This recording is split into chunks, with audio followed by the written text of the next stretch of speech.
তো বন্ধুরা নিয়ে চলে এসেছি আরও একটা নতুন ভিডিও। আজকের ভিডিওতে তোমাদের আমি একটা অন্যরকম আঁকা নিয়ে চলে এসেছি। তো আঁকাটা শুরু করছি, তো তোমরা দেখতে থাকো। তো বন্ধুরা দেখো, এখন আমি কার্ডবোর্ডটার উপরে এই রেড কালার করে নিচ্ছি। তো এইখানে আমি পুরো কার্ডবোর্ডটা রেড কালার অর্ধেক করে নিয়েছি। তো এখানে এই সাইডগুলোতে পুরো রেড কালার করে তোমাদেরকে মাঝখানে কালার করে দেখাবো। তো বন্ধুরা এখন আমি হোয়াইট কালার করা শুরু করে দিয়েছি। ফার্স্টে এখানে আমি একটুখানি হোয়াইট কালারটা পুরো বেসের সাইড দিকে বর্ডার করে নেব। তাকে বর্ডারটা পুরো কমপ্লিট করে তোমাদেরকে দেখাচ্ছি।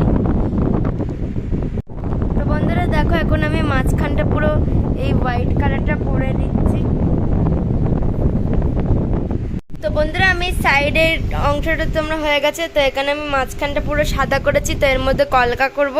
তো এরপরে আমি আর একটা কোডের উপরে সাদা চাপিয়ে তোমাদেরকে কলকা করাটা দেখাবো।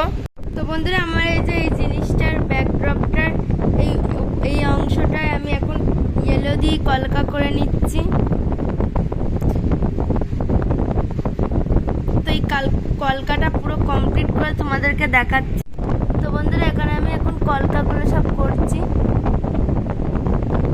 তো এইটুকুনি ডিজাইন হয়েছে, এইটুকুনি আমি এখন করে নেব।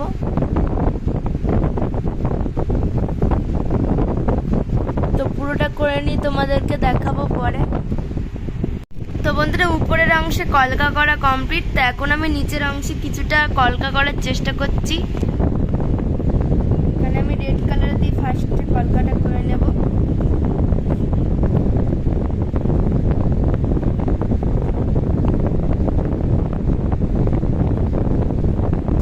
তো এইভাবে আমি সুন্দর করে কলকাটা আস্তে আস্তে করে নেব। তো তোমরা দেখতে থাকো। তো বন্ধুরা এখানে আমি কলকাগুলো করে নিচ্ছি ধীরে ধীরে।